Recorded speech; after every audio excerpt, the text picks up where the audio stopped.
afternoon, everyone, and welcome to the Wednesday program of the Reset program, the Marketplace. This is the Health, Wellness, and Lifestyle program with Linda Dorman and Dr. Donna Christensen, where we talk about all things health, wellness, and lifestyle right here on our TV network, which can be found on Roku, Amazon Fire Stick, Android, Google, Tempo TV, WSXT radio out of the U.S. Virgin Islands, and we welcome each and every one of you to the program. We're really going to continue our conversation. Dr. Christensen, as you know, around the issues of behavioral health, mental health, those kind of disorders that affect millions and millions of adults, youth, and children every single day who are trying to Yes. live a functional life and the resources and help. So we're very excited to have with us Miss Heidi Roshan from the Maryland Coalition of Families. I wonder if we can bring her up. And while she's coming, one of my good friends is doing some research on mental health, especially in people of color and the increasing incidence of some of the symptomatology and homelessness and so forth. So at some point when he's ready, we'll bring him on too. Yes, because this is an ongoing conversation. There's never an inappropriate time to talk about it. There's never enough time to talk about it. And we have to continuously have that dialogue so that we can really work expeditiously and as holistically as we can to address the key risks around behavioral health. So welcome to the program, Heidi. We're so pleased to Hi. have you. And you have an amazing, amazing bio. And I'm going to look down because I want to read it and just share with our listeners and our audience who you are as we head into this conversation. So Heidi has used her living experience in caring for her son with mental health problems to engage families through her work with the Maryland Coalition of Families since 2001. Heidi provided direct support and navigation for families for 13 years before serving as the MFC, the Maryland Coalition of Families, program director, providing leadership to its staff throughout the entire state of Maryland. And she has developed and implemented and served and managed countless local, regional, and statewide family peer support groups and programs during this 21 years of experience with the Maryland Coalition of Families, working with partners to create specific programs that many area within our areas in our localities, and really probably impacting other states and regional and localities as well with similar programs. Most recently, and we're very excited for you, Heidi earned the title of Director of Innovation and Strategy to focus on family peer support, program development and implementation, workforce development, curriculum, and consultation for the practice model of family peer support. Wow, and more wow. So we have someone that has not only a great deal of professional experience in the areas that she is in charge with, but also has a personal story as to why and how she got into this. So welcome, Heidi, and you can go ahead and unmute yourself because we want to hear everything you have to say today. And I'd just like to say, as I looked at the bio, Heidi came in at the ground level and has worked her way up through this. And it's really interesting that we had in the last guest and this guest, people who started out as community health workers or health navigators, as some are called, and who have blossomed into these two roles that are so important to our communities. And I think that's a good message to anyone who is interested in starting out as a community health worker, that you don't necessarily stay there. You'll find your niche and build upon it. Absolutely. And that's really the best type of professional that can see from that ground floor up and really get to know. So Heidi, we want to hear your voice, and welcome to the program Health, Wellness, and Lifestyle with Dr. Donna Christensen and Linda Dorman. Thank you. So thank you so kindly. And really, we want to know, we're going to do a deep dive because we talked a little bit right before the program in the backstage. You love talking about the Maryland Coalition for Families, and we want to know about it because there are other coalitions of families or other organizations that are similar across the country, and we want individuals to access them. So this is to inspire, educate, and call to action and motivation. So no pressure, not putting any pressure on you on that. That's fine. But let's dive in. So tell us a little bit about the mission and work of the Maryland Coalition. So we have a really official mission, and it's about using our personal experience to caring for our loved ones with behavioral health needs, that we connect, support, and empower those families to improve and advocate for systems that impact individuals with behavioral health challenges. Really, in a nutshell, what we do is we use our lived experience to support other family members that are going through whatever experience they might have. And our organization is focused on behavioral health needs, which includes mental health, substance use, other behavioral and habits that people have.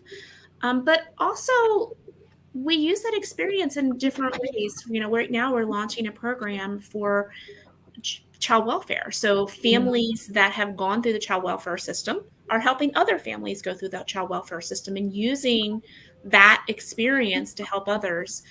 Kinship providers, so families that might be caring for, a lot of times it's their grandparents caring for grandchildren in today's world. We have grandparents helping other grandparents connect and get through that. So the person with the diagnosis or going through the system might not be our target, our customer. However, the family member that needs support is the person that we're supporting. Wow. And so tell us a little bit about why you actually made the decision. You've been there for a long time. You've seen a lot of things. You're developing programs, and you have had this amazing progressive career. Tell us a little bit about why Maryland Coalition of Families was a place that you wanted to land and give your expertise and support to. Well, a long time ago when my son was 5, actually when he was born, I knew something was not quite right. He had a very different temperament than my older son, and I knew something was not right. I went to my pediatrician, and his answer was, well, maybe we'll just give him some Ritalin. I knew something wasn't right, and I did not think just giving him Ritalin was the answer. I searched and searched and found that there was nobody that really could tell me what was wrong with him. He looked normal. He didn't have a developmental disability. His IQ seemed normal, but his behaviors were very off. I was in a field where I was helping people connect to community resources. And I started to learn about the field. I learned about this position. I applied. There was nobody else around doing this work. So I had to figure it out, like, what does that look like? And so I used my experience, in my small rural community to figure out what other families like me needed. And once I started connecting with them, I started learning about special education and that my child actually needed a special education and qualified as having a disability through the disability law. So I learned things like that. I learned that even if I had no idea what I was doing, helping somebody else not be alone as they're sitting at the table trying to figure out made a huge difference to people. And I just continued to do that. And our organization grew, and, my region grew into a statewide region. And, our organization is now over 60 employees strong across the entire state, supporting families like mine, families that maybe aren't like mine, but people that are helping people through the same experience to get there. So there wasn't really a handbook. And I just started to figure out that, I just need to be the friend to somebody because that's what I needed. Yeah. And so that's what I did. Wow. And, yesterday we had a chance to go to Annapolis virtually and talk to our legislators around the pending bills. We won't really do a deep dive on that on this particular show, but suffice to say that we know that there's not a lot of funding or there's limited funding. So our advocacy was to implore those delegates in the state of Maryland to and petition them around a couple of different bills to really advocate for more funding so that these programs and services can be expanded. And we know that's the case across the country because this is a really big subject, and it continues to be, because we're not dedicating the level of funding and therefore the workforce training, the program development, the cures. Or even just the policies that put barriers up. Yeah, Yeah. so tell us, in your role as Director of Innovation Strategy, give us a little bit of understanding as to what does that mean in terms of what you do on a daily basis in support of families and their loved ones.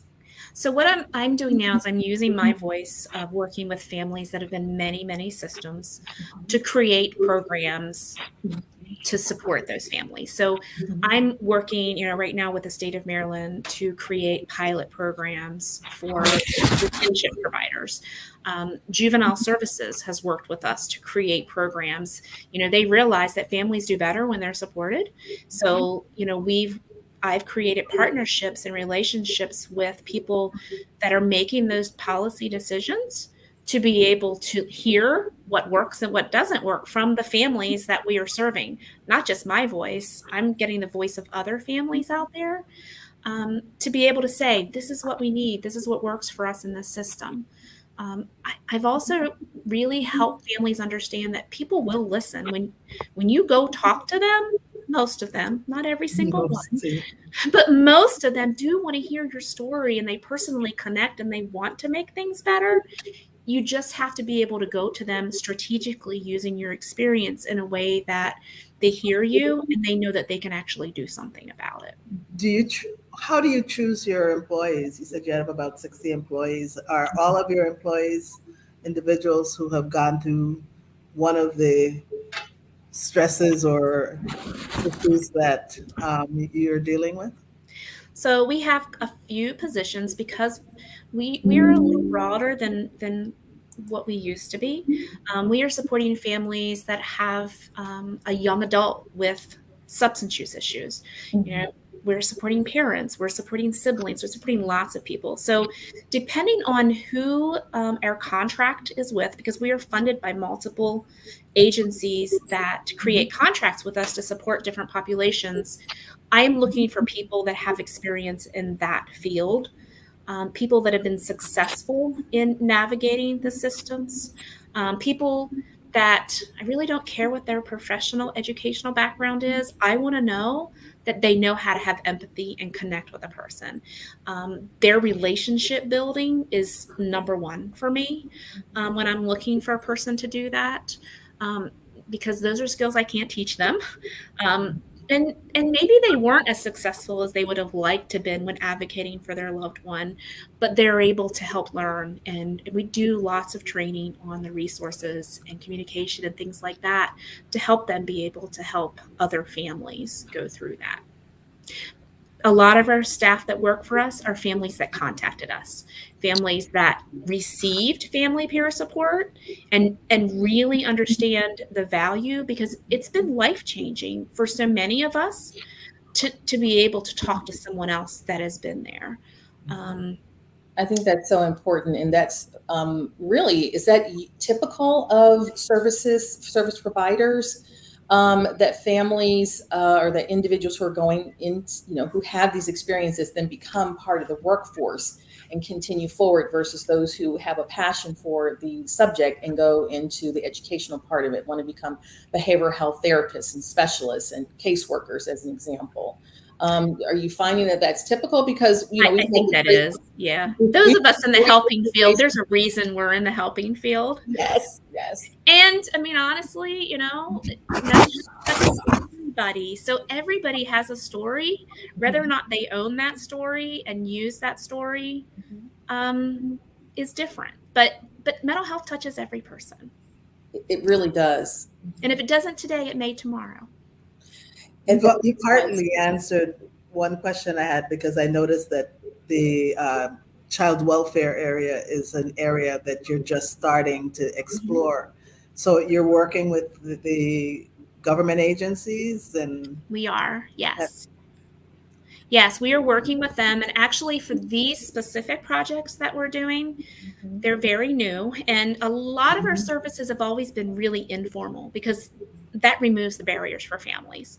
The more authentic your relationship is with the family and the easier you make it for them to get to you and the services, the more effective they are. We all know the federal government and the state governments have a little more red tape. So we're trying to adjust our program, but we're doing something very unique in that we're doing an evaluation project where there are going to be providers providing information and resource in the child welfare departments, and they're going to be measured against the people that are receiving services from us. So it's very highly measured, a little more clinical than we normally do because it's being so intensely measured. But if it works and our results are better, which I'm hoping, these programs and family peer support will become an evidence-based program and funded more frequently by governments and other agencies. It's so unfortunate when children fall through the cracks, and we hear these stories from time to time. So I'm glad that the Families Coalition is beginning that project. Right. Yes, because I once upon a time in my career served as executive director of Lawyers for Children America. And what that organization, which still exists to this day, trained firm attorneys, so pro bono attorneys in big law firms, to support the child welfare system as guardian ad litems of children who are in foster care. And it was so daunting to see the gap in services availed to the young people in receiving the necessary evaluations, and then receiving the treatments, and then working with those foster care homes or group homes to actually provide services to those entities and individuals that were supporting those youth. Right. So it is, and we know that there's no indictment as to why. It's just the subject and the issues have just grown so systemically, and we have to better understand why is that.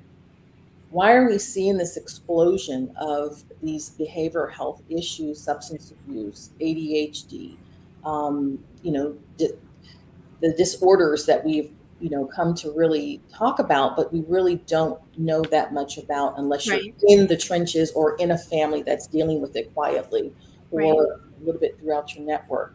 What do you have? Is there anything that we can better understand as to why, the why? I don't know the why. I mean, obviously, I believe that there are a lot of mental health disorders that are just chemically embedded. Like they're just there. There's cultures that have existed throughout the year that, or throughout the families, that have continued and carried on. And sometimes it's breaking a cycle of some things.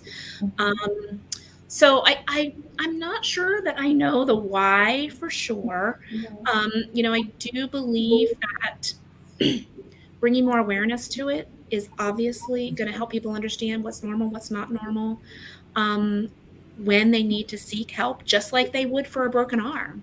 Oh, this isn't working. Something's not right. I need to go see a professional. So I believe that's the one thing that can probably be the most effective in helping change that and helping people understand it's not a one size fits all for everyone. I can see that the kind of services that you provide in that area would probably help to get past some of the stigma. Yes. Because of the relationship they develop with the people that work with you. And that's really important. It's amazing to hear someone that, hides the problem and doesn't want anybody to know, but people know and they've already judged, and connecting them with someone else that's been there, they begin to understand, oh my gosh, I'm not alone. Like, I'm not the only one that lives in this blender where all of my feelings are all over the place. And that changes people. It really does. It also is really helpful when people understand when you're living that cycle, things can be crazy and you're not the parent that you would like to be all the time, because it is frustrating. You're angry, you're sad, you're confused, you're lost. And so sometimes you don't look like the parent that everyone wants you to look like. Helping people understand why that happens is really important. And I love doing that the most. I love being able to tell my story to professionals that have sat at the end of the table and judged a lot of families and said, well, that child is just like that because of that parent. And helping them understand that, no, I've really, maybe I'm that parent because of the behaviors I've experienced. And helping them understand that helps them open up a little bit and be more willing to provide different services and not judge so much to a family, which I think is really important. I think because what you just we're said. not the parents we always want to be. Right. And Heidi, I'm so glad you said that for our listeners and our viewers who are taking the weight of the world on their shoulder and believing that somehow they're creating this situation. Yes, we know that there's a lot of family dysfunctional issues. Isolation and COVID has probably brought out and accentuated that a million times.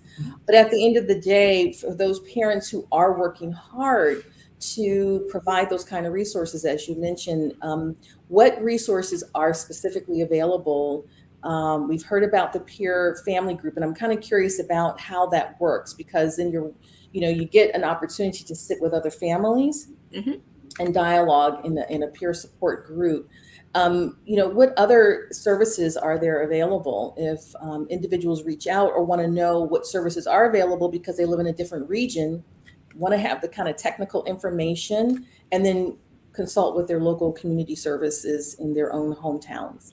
So are you speaking to like when a family contacts us, what it might look like in the services? Exactly, Okay. exactly. So a family in crisis contacts you because there's a substance abuse issue, Mhm. or there is a continual runaway issue, or there's just that thing that you're not quite sure that hasn't been diagnosed, where it does have Right. the ADHD as an example, and the behavioral health ensues. What happens after they pick up that phone? And when we encourage families to do that, very important. So one of the first things that we do is try to learn the family story, hear everything that family has to tell us, like what is going on and what does that family think the priorities are. It's not my job to prescribe, oh, you need to do A, B, and C, because A, B, and C might not work for that family, and they might have done that 10 times. I want to hear from them what's going on. I'm going to be putting myself in their shoes and feeling that with them, which honestly can reduce a lot of their anxiety and how they're feeling about things. We help the family identify what their needs are, and when they've identified those with us, we try to help give them strategies. We might let them know what's available in their community, um, and tell them, if you use this service, this is what it looks like, and this is what you have to commit to do that.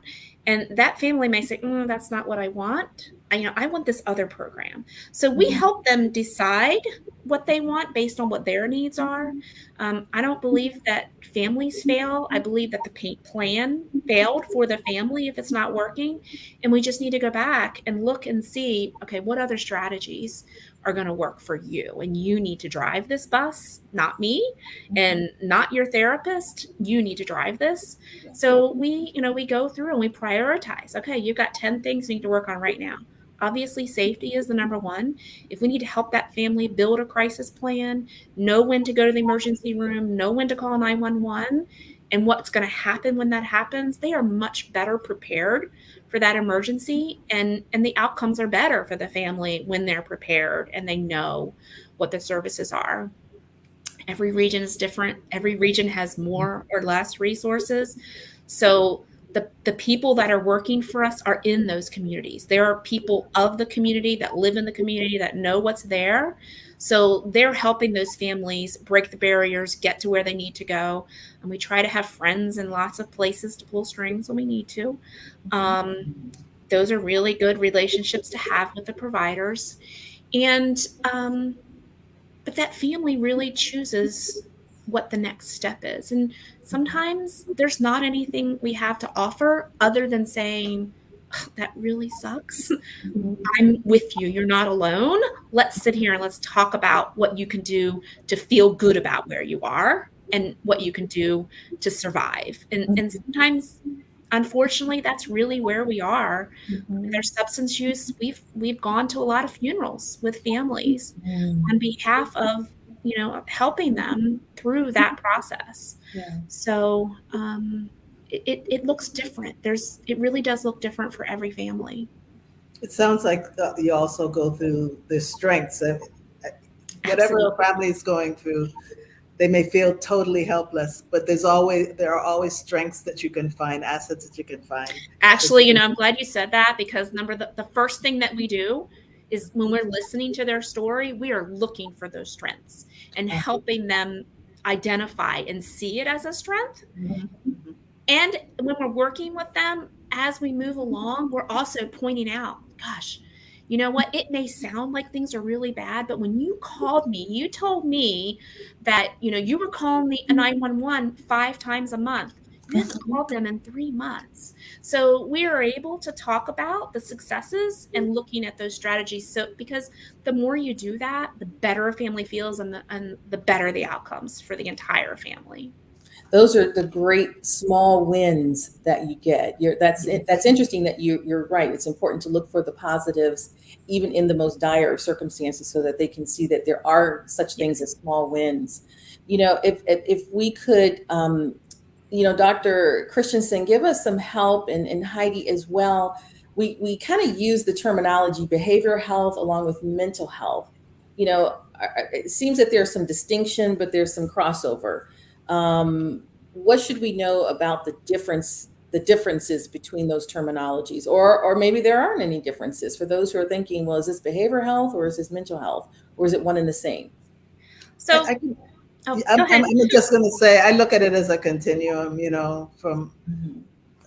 it's all part of a continuum. Just like you have a spectrum in autism, we have a spectrum of behavioral issues Mhm. that may or just be a behavioral, Mhm. where it's really a psychotic process that's going on. Go ahead, Heidi.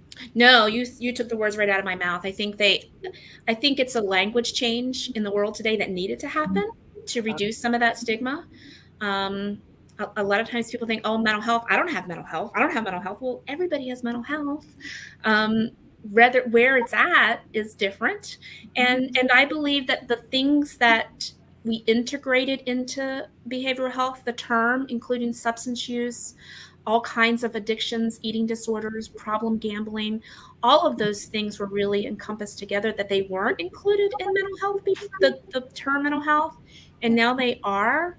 So I think it's just us as a society becoming smarter about how we talk about those things. I think that's so important because it does take the stigma off, and just in a way, because at some point we're all responsible for our own behavior. We kind of think of mental health as those who are locked away in a hospital somewhere, or are, just really, and I hate to say this, and I think this is where the stigma comes in, where there's something inside of them has become failed, Right. and that's not Right. true.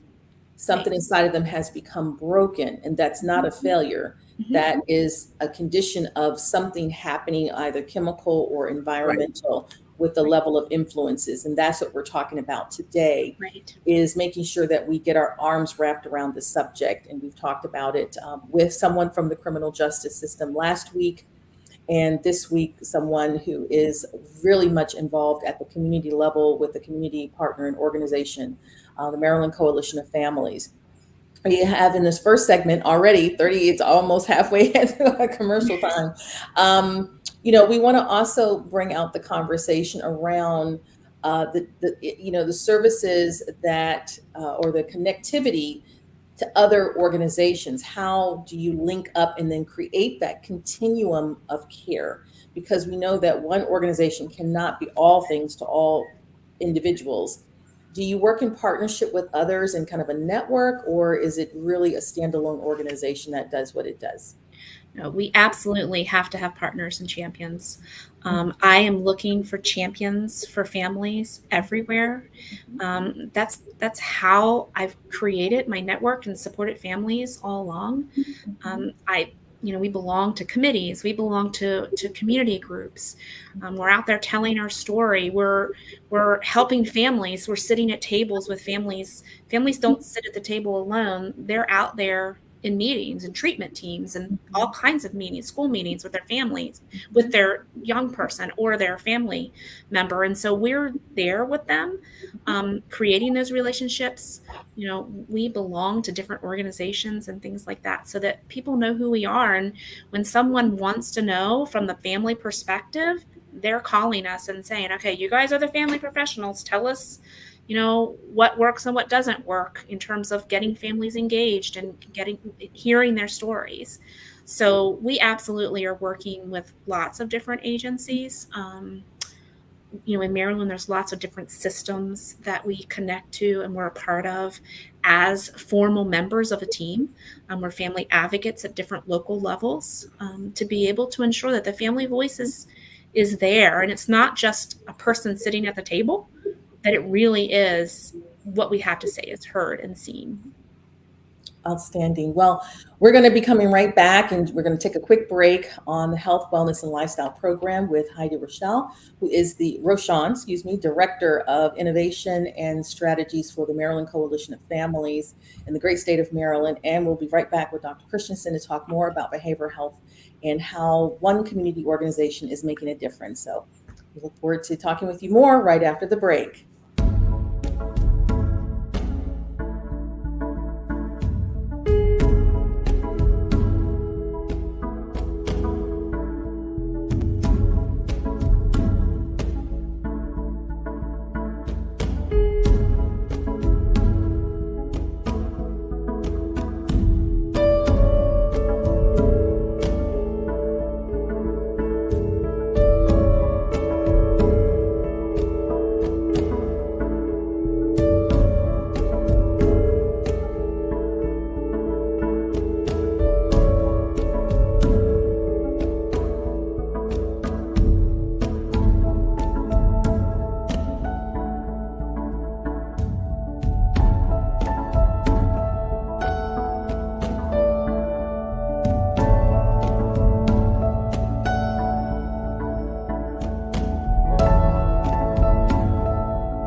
I'm Charles Meriday, and I'm in the restaurant business. In my 20 years as a chef and restaurant owner, I've been able to work and eat in some of the great kitchens around the globe.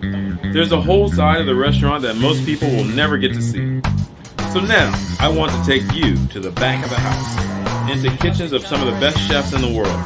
Along the way, I'll share some of my own tips and recipes so you can cook like a pro too.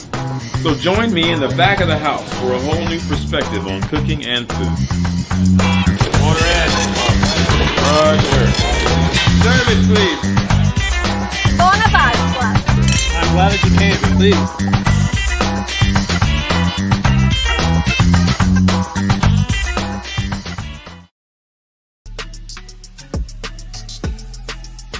You know you are a hot one. We are lime, we are laugh, we are chat, we no chill, we are hot one. Temperature rise, beer vibes in ya, this a hot one. Link up, connect, bust a sweat when you're dead from the hot one. We gonna spice it up like fire.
program. This is the Health, Wellness, and Lifestyle program with Linda Dorman and Dr. Donna Stevenson.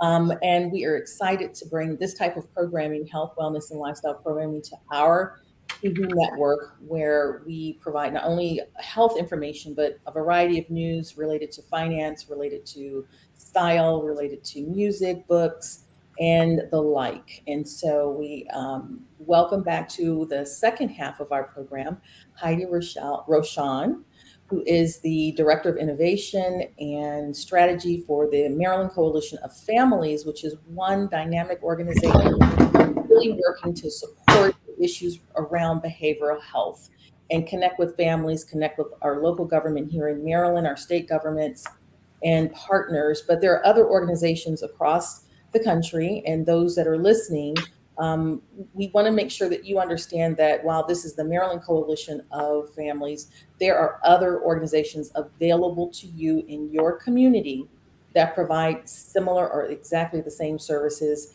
in supporting your behavioral health needs related to your family. So let's make sure that we do provide that website information to those listeners and those viewers who want to at least get some technical information or support or referrals to those types of organizations outside of our outside of our area where we are located, which is in the state of Maryland, but we broadcast across the country, the Caribbean, and parts of South America. Can you share with us what your website is? So our website is mdcoalition.org. However, I would suggest that there is a National Federation of Families, Great. and I don't have their website offhand, but if you Google National Federation of Families, you can absolutely find a directory of family peer support organizations in lots of places. Okay, and we'll make sure that we can get that. Yeah. This is the easiest thing about what we do. We can go right out to the internet as we're talking and make sure that we. Okay, yeah, I can absolutely get that website. It pops up for me automatically. I think it's nfof.org. Well, fantastic, and that's mdcoalition.org, and anyone who isn't familiar with these kinds of services can get information wherever you are, and would be in a position to better understand some of the more national organizations that can refer individuals to local organizations. So, one of the things that was so impressive about the Maryland Coalition of Families was exactly how you do, in fact, work with families. And oftentimes we hear, someone is suffering from a particular behavioral health issue, that it's really incumbent upon the family to understand how to support that treatment. But families, as you said, there's no book. How do you get families into a base of basic benchmark knowledge, and maybe, as they continue, versus it being, parenting on the job kind of scenario? What resources are available there? Because you have a really good program, and I want you to talk about that. We have a few programs. The one that I'm thinking would be the most helpful for families is something called the Family Leadership Institute. And it's a 6 weeks program where families go, used to be in person for the weekend. I think this year it's probably still online. And families learn all kinds of things. One thing that they're learning is the framework for the system of care in Maryland for all of the family serving systems. So they're learning the structure of the government. They're learning, who's in charge and who you go to and what their role is. They're learning communication skills. They're learning, usually we have the agency head from every one of our child serving agencies come and talk about their agency, where to go if they need something. So we have that what we call FLY. We lovingly call it FLY, Family Leadership Institute. And then we have something that is a little more regionally based, and we call them FLRS, Family Leadership Retreats. Okay. And those are shorter, probably a little bit more broad and not quite as intense. It's usually just one weekend. Usually it's a Friday night and a Saturday where families come together and talk about some regional issues. We usually have local providers come in and talk to the families. We might do a training on education. Usually special education is a big topic for our families that have children. And our funding for that actually comes from our school system. So Ah, special education is one of the primary criteria for being in that program. You have to have a child in the school system for that to happen, for be able to attend the FLY leadership. We have lots of workshops all the time, many online, that do things from teach parenting classes to how you advocate at juvenile justice, or how you apply for Social Security. We have lots of different workshops that families can do, and to learn and educate themselves and how they need to access those systems. wow. Who funds what about the Leadership Institute? Is that free and funded by It is another? free for our families, and it is funded by the Maryland State Department of Education. They are paying for our families to get educated in that. So I am thrilled to hear that. I think that is the benefit of public-private partnerships. And I think that's why we were advocating so strongly yesterday to our delegates in Annapolis, our Maryland State delegates in Annapolis, to really broaden and expand that funding opportunity, because at some point, these funds do dwindle, and we need the ongoing support so that Family Leadership Institute and the Family Institute Leadership Retreats and the like programs can continue to operate in its expansion. So, I love the fact that you have workshops, because oftentimes parents feel like someone should have given me a book, or I am, the stigma of dealing with a child or a young adult, in their behavioral health state, or their disease or disorder state, makes you feel that you have failed, and makes you feel that you need to retreat somewhere where you really should be expanding and opening your arms and asking for support and help and connecting into networks. How do we, I know there's an amazing campaign that is coming out from the Maryland Child Health Matters campaign. Can you give us a little sense as to what the purpose is? But it looks like, Donna, you have I just wanted to piggyback on your question, see if we can weave it in some way, because last week we heard about parents who said, just take my child. I can't deal with that child. Put him away somewhere, put her away somewhere. So if you can include that in your response. And something, Heidi, that's a good point, because as I mentioned, and thank you, Donna, for reminding us that we talked about the juvenile justice system and the behavioral health, and where children continuously wind up in, juvenile detention for a variety of different issues. But there's a beginning part to that. So you offer that beginning part, which is part of the knowledge base. So yes, we like to get to families before they get to juvenile services, ideally. But unfortunately, a lot of times families feel like they don't qualify for a lot of help that's available until they're in those deeper end services, and juvenile services is one of them. And generally, by that time, families have been through a lot when they get to juvenile services.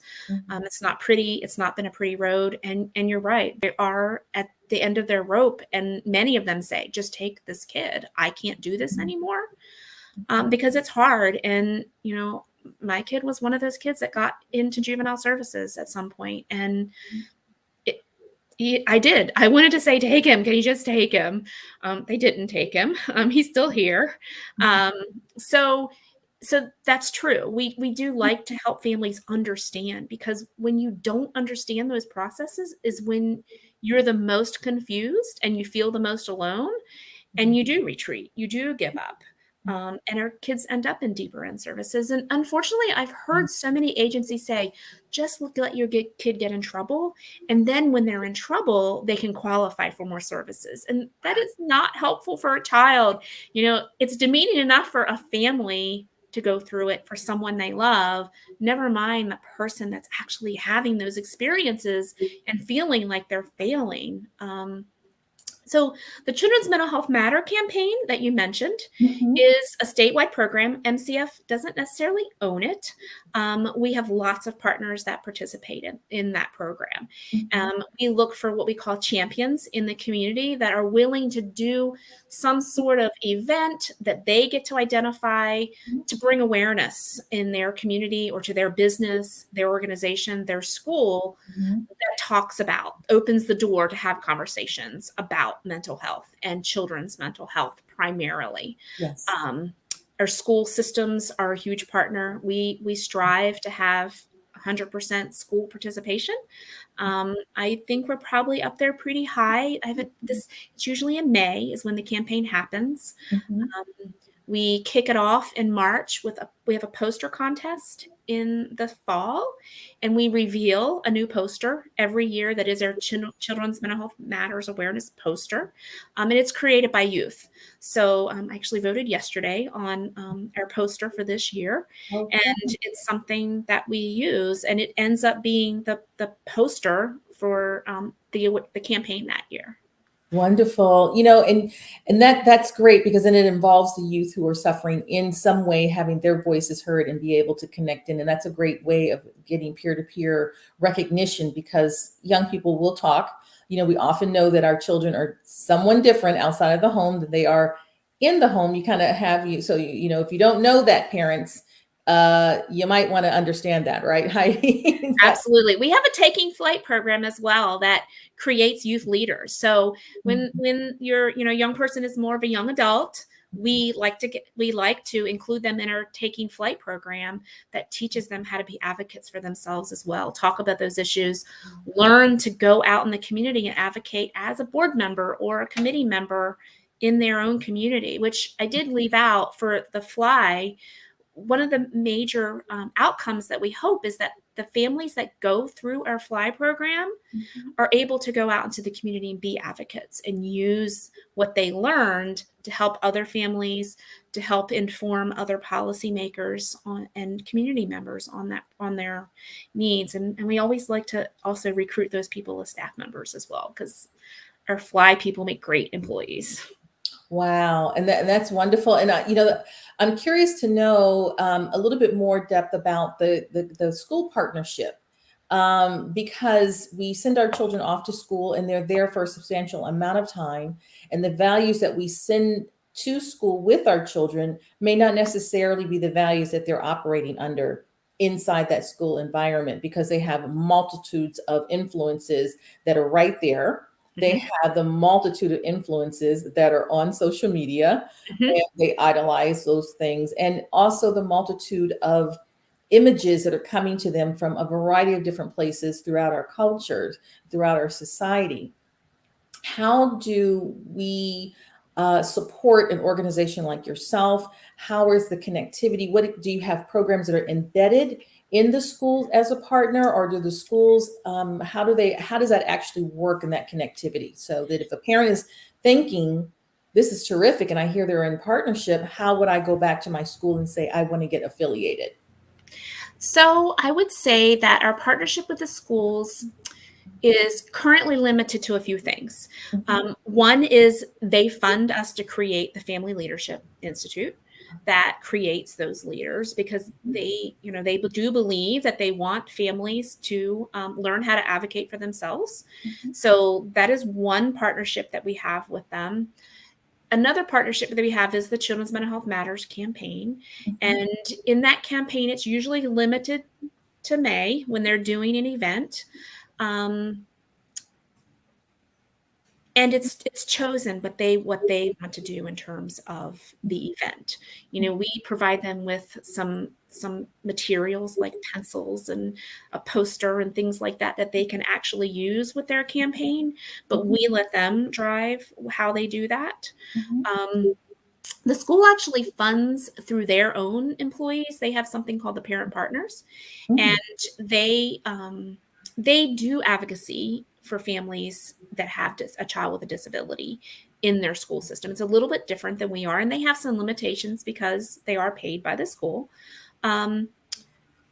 Informally, when a family invites us, we can go to the meeting and help that family at the school meeting, but that's not a formal relationship we have with the school. That's strictly our relationship with the family when we're invited in.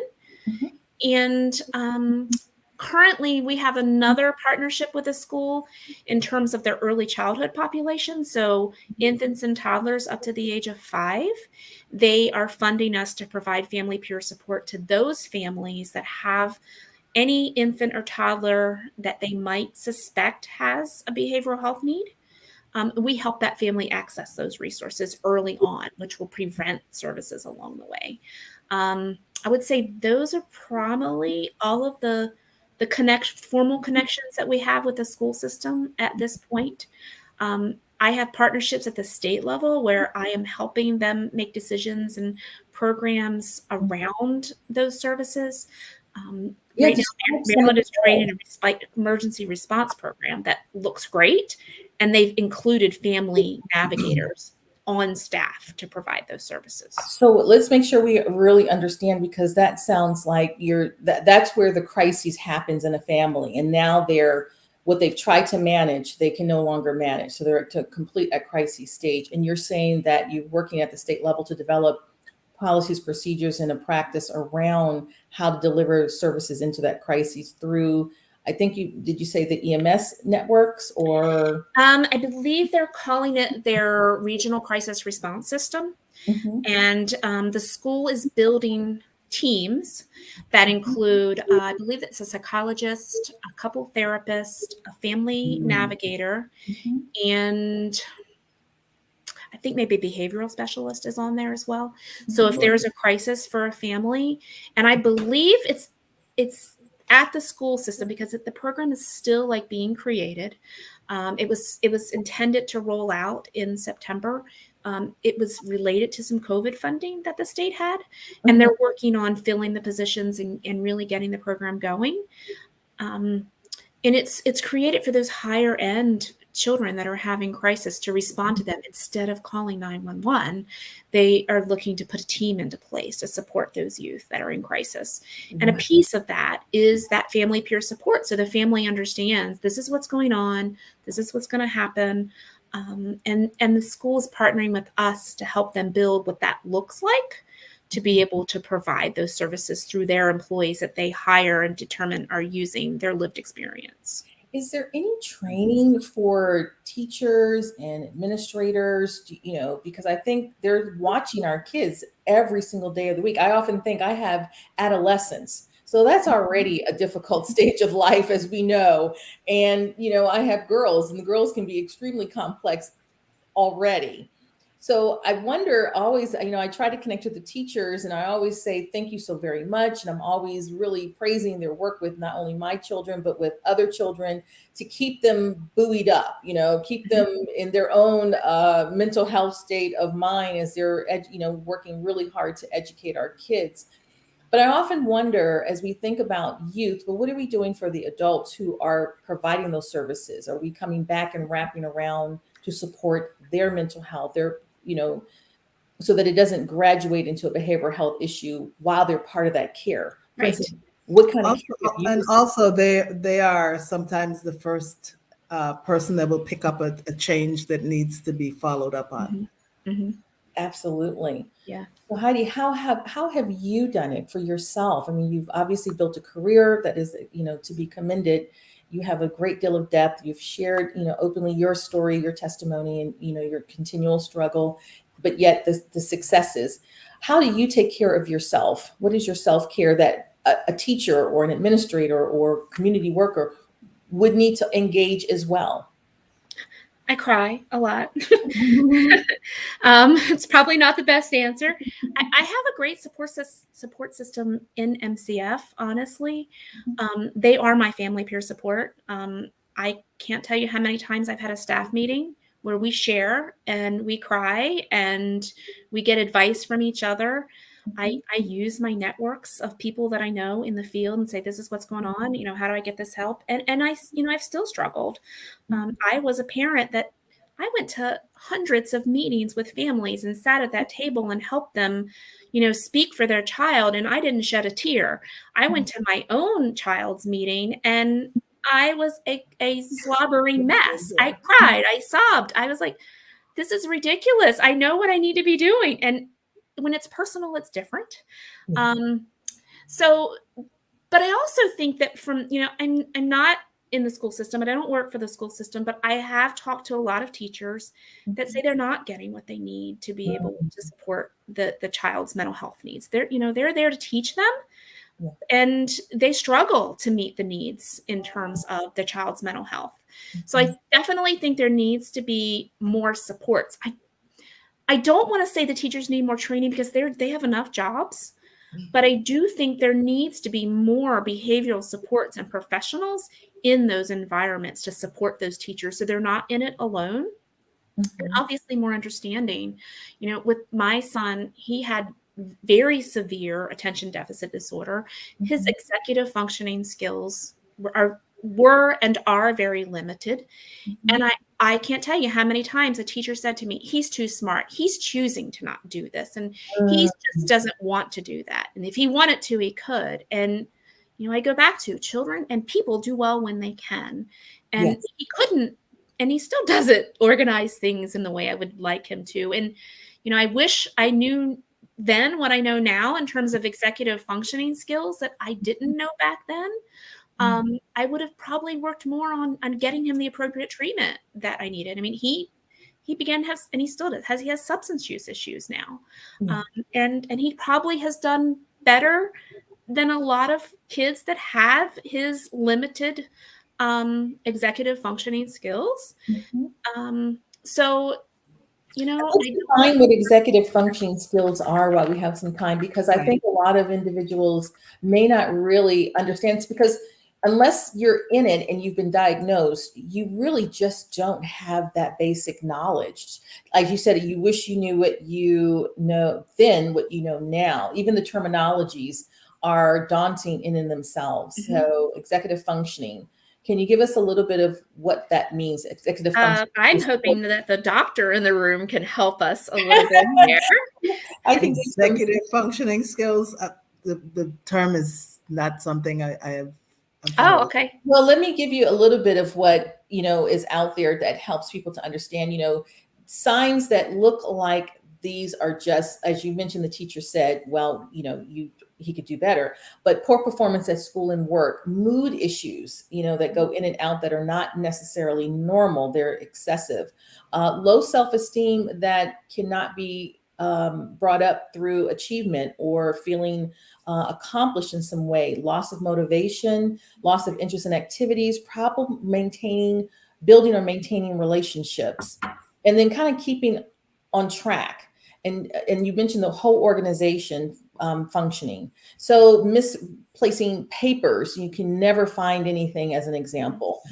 That's part of that organization. So if you add onto that diagnosis of ADHD, attention deficit, hyperactive disorders, then it becomes more compound. If you add onto that post-traumatic stress syndrome, things that have happened in another part of their lives, and it becomes very, very complex and very, very compounding. Which one do you start with first? And I think the caregiver is where we start with first, to get them wise and get them educated and get them connected. Yeah, I wish so for him, I think of executive functioning skills as the whole frontal lobe of your brain, and what allows you to control your impulses, your organization, your planning, all of the executive functioning that we need as people to be successful. They need to be exercised and they need to work out. And, he struggled with putting things in order and figuring out, I need to do this paper to get this. And impulses control was really hard. So that was definitely something that he needed to work on. And it's an area that definitely teachers need more information on. Well, we are sadly, yet again, it went by so fast. We're at the end of our program. Heidi, you have given us a plethora of information, and it has been a real cathartic scenario to talk to you, conversation to talk with you, and to have you share so eloquently some of your challenges that are mimic so many families. So you are not. I'm not alone. I know that. You're not alone. And those who are hearing Heidi share her story know that you are not alone. There are resources available. Please check in with your primary care physicians. Explain what's happening if you're working with a therapist. Get in touch with Maryland Coalition of Families, mdcoalition.org, or the National Federation of Families. We have the website, which is www.ffcmh.org, ffcmh.org, so that you can get the resources that you need. So any parting final words, Dr. Christensen? Just that the people of Maryland are very fortunate to have this coalition there for them, and please take advantage of it.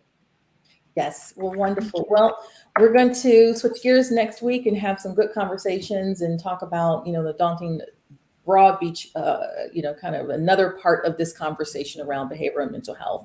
And we look forward to doing that with Dr. Christensen's daughter. So we continue with the family of healthcare providers and those who work in that space. So we're looking forward to that program. Stay tuned for all other programmings on OurTV.network. And we thank you for tuning in this Wednesday for the Health, Wellness, and Lifestyle Program with Linda Dorman and Dr. Donna Christensen. Heidi, thank you so much. And the Maryland Coalition, we applaud your efforts. Thank you Good for afternoon, everyone.